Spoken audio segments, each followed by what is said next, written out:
శ్వాసక్రియ జరగకుండా ఏ మనిషి కూడా జీవించి ఉండలేడు.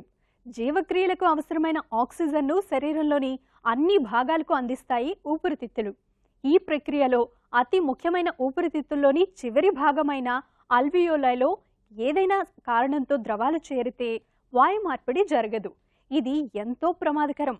ఊపిరితిత్తులకు వచ్చే ప్లూరల్ ఎఫ్యూజన్ గురించి మరిన్ని వివరాలు ఇప్పుడు తెలుసుకుందాం.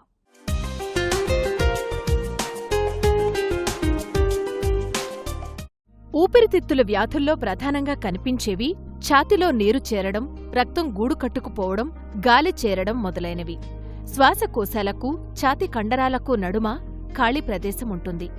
ఈ ప్రదేశాన్ని ప్లూరల్ స్పేస్ అని, వీటిలో వచ్చే వ్యాధులను ప్లూరల్ డిసీజెస్ అని అంటారు. సాధారణంగా ఉచ్ఛ్వాస నిశ్వాసాలు సాఫీగా జరిగేందుకు ఫ్లూరాలో కొన్ని ద్రవాలుంటాయి. ఇవి 5 నుంచి 15 మిల్లీలీటర్లు మాత్రమే ఉంటాయి.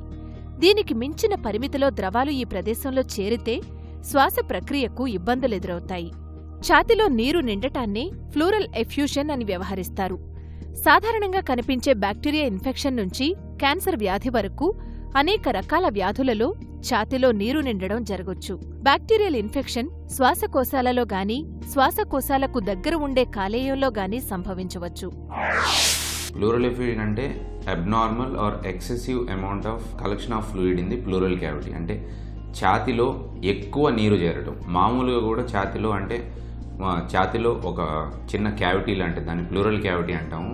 దాని మధ్యలో మామూలుగా కూడా 20 నుంచి 25 ml మనకి ఫ్లూయిడ్ ఉంటుంది. అదేంటంటే మనం గాలి తీసుకున్నప్పుడు వదిలినప్పుడు 2 ప్లూరాలు రుద్దుకోకుండా ఫ్రిక్షన్ ప్రివెంట్ చేయడానికి మనకి ఫ్లూయిడ్ ఉంటుంది. ఒకవేళ అది ఎక్కువ చేరితే ఒక 25 to 30 ml కన్నా ప్లూరల్ క్యావిటీలో మన ఛాతీలో ఎక్కువ నీరు చేరితే దాన్ని ప్లూరల్ ఎఫ్యూజన్ అంటాం. ప్లూరల్ ఎఫ్యూజన్ని మనం మెయిన్లీ 2 టైప్స్గా చేస్తాం. ఒకటి ఎగ్జుడేటివ్ ప్లూరల్ ఎఫ్యూజన్, ఇంకోటి ట్రాన్సుడేటివ్ ప్లూరల్ ఎఫ్యూజన్. ట్రాన్సుడేటివ్ ప్లూరల్ ఎఫ్యూజన్ అంటే మనం గుండెకి ఏమైనా సంబంధించిన వ్యాధి వస్తే నీరంతా కొంచెం ఊపిరితిత్తుల్లోని ప్లూరల్ క్యావిటీలోకి ఛాతీలో చేరుతుంది. ఇంకోటి లివర్కి ఏమైనా ప్రాబ్లం ఉన్నా కానీ ట్రాన్సుడేటివ్ ప్లూరల్ ఎఫ్యూజన్ రావచ్చు. కిడ్నీకి ఏమైనా ప్రాబ్లం ఉన్నా కానీ ట్రాన్సుడేటివ్ ప్లూరల్ ఎఫ్యూజన్ రావచ్చు. శరీరంలో మాంసకృతులు తగ్గిపోవటం వల్ల, హైపోప్రోటీనియా వల్ల కూడా ఛాతీలో నీరు వచ్చి చేరవచ్చు. ఇంకోటి ఎగ్జుడేటివ్ ప్లూరల్ ఎఫ్యూజన్. దానికి ఏంటంటే ఒకటి ట్యూబర్క్లోసిస్, ఇంకోటి క్యాన్సర్, ఇంకొకటి ఏంటంటే ఊపిరితిత్తుల్లో నిమ్ము రావటం వల్ల దానివల్ల వచ్చే నీరు, ఇంకొకటి ఏంటంటే పొట్టలో ఏమైనా నీరున్నా కానీ అది కూడా ఊపిరితిత్తుల్లోకి వచ్చి చేరొచ్చు.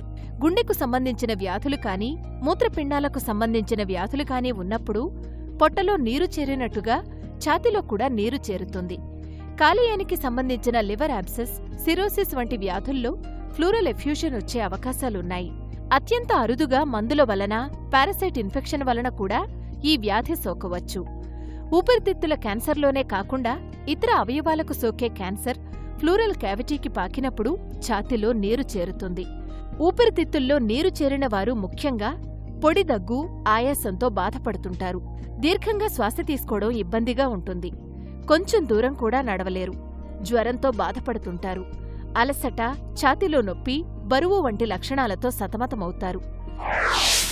ప్లూరల్ ఎఫ్యూజన్ని డయాగ్నోసిస్ చేయడానికంటే ఛాతీలో నొప్పి లేవటం కానీ, అంటే ప్లూరిటిక్ టైప్ ఆఫ్ చెస్ట్ పెయిన్ కానీ, జ్వరం రావటం కానీ, లేదు అంటే కొంతమంది ఇట్లా ముట్టుకుంటేనే వాళ్ళకి వెంటనే నొప్పిలాగా అనిపిస్తుంది. అంటే నీరు కావచ్చు, ఛాతీలో చీము కూడా ఉండొచ్చు. మోస్ట్ ఇంపార్టెంట్, ఛాతీని చేత్తో పట్టుకొని దాని తర్వాత స్టెథోస్కోప్ పెట్టి అన్నీ చూసి if they are doubting pleural effusion వెంటనే చెస్ట్ ఎక్స్రే చేయించుకొని రమ్మని చెప్తారు. చెస్ట్ ఎక్స్రే చూడటంతోనే చాలా మందికి ఒక 80 నుంచి 90% మందికి ప్లూరల్ ఎఫ్యూజన్ అన్నది తెలిసిపోతుంది. అప్పుడప్పుడు ఒక 200 ml కన్నా ప్లూరల్ ఫ్లూయిడ్ తక్కువ ఉంటే మాత్రం అప్పుడప్పుడు ఛాతీ ఎక్స్రేలో తెలియకపోవచ్చు నీరు ఉంది అని చెప్పి. అప్పుడు మోస్ట్ ఇంపార్టెంట్ ఇన్వెస్టిగేషన్ ఏంటంటే అల్ట్రాసౌండ్ చెస్ట్, ఛాతీ స్కానింగ్. అల్ట్రాసౌండ్ చెస్ట్ చేయించడం వల్ల మినిమం ఒక 50 ml ఉన్నా కానీ మనం ఈజీగా డయాగ్నోసిస్ చేసే విధానం అన్నమాట. దాంతోపాటు ఏమైనా అవసరమైతే సిటీ స్కాన్ చెస్ట్ కూడా చేస్తే మనకి రోగ నిర్ధారణ అనేది బాగా అవుతుంది. ఎక్స్రే, అల్ట్రాసౌండ్ అవసరమైతే అవన్నీ చేయించిన తర్వాత ఛాతీలో నీరు ఉంది అని నిర్ధారించుకున్న తర్వాత మనకి ఛాతీలోంచి నీరు తీసి దాన్ని టెస్టులకు పంపిస్తారు.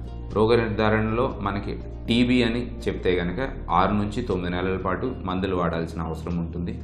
ఒకవేళ అది క్యాన్సర్ వల్ల వచ్చింది అంటే కీమోథెరపీ ఉంటుంది. అప్పుడప్పుడు ఏమైనా ఊపిరితిత్తుల్లో గడ్డ ఉండి నీరు రావడం వల్ల దానికి రేడియోథెరపీ అయినా కావచ్చు.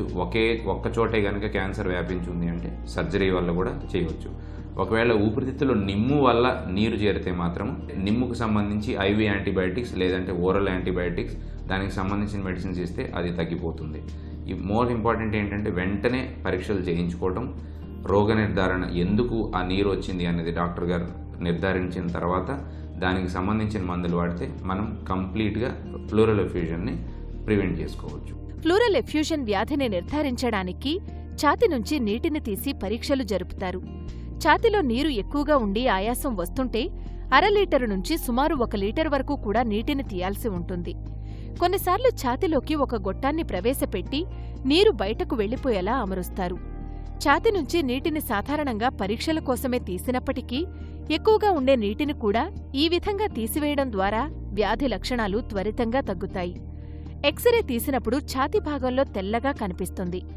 ఎయిర్ స్పేస్ నలుపు రంగులో ఉంటుంది. ఎక్స్రేలో లక్షణాలు స్పష్టంగా కనిపించనప్పుడు కంప్యూటర్ టోమోగ్రఫీ ద్వారా వ్యాధిని నిర్ధారించవచ్చు. వీరిలో ఎక్కువగా నీరు చేరుతుండడం, తరచుగా తీసివేస్తున్నప్పటికీ మళ్లీ రావడం జరుగుతుంది. ఫ్లూరోడెసిస్ అనే పద్ధతి ద్వారా నీటిని పదే పదే తీసివేయాల్సుంటుంది.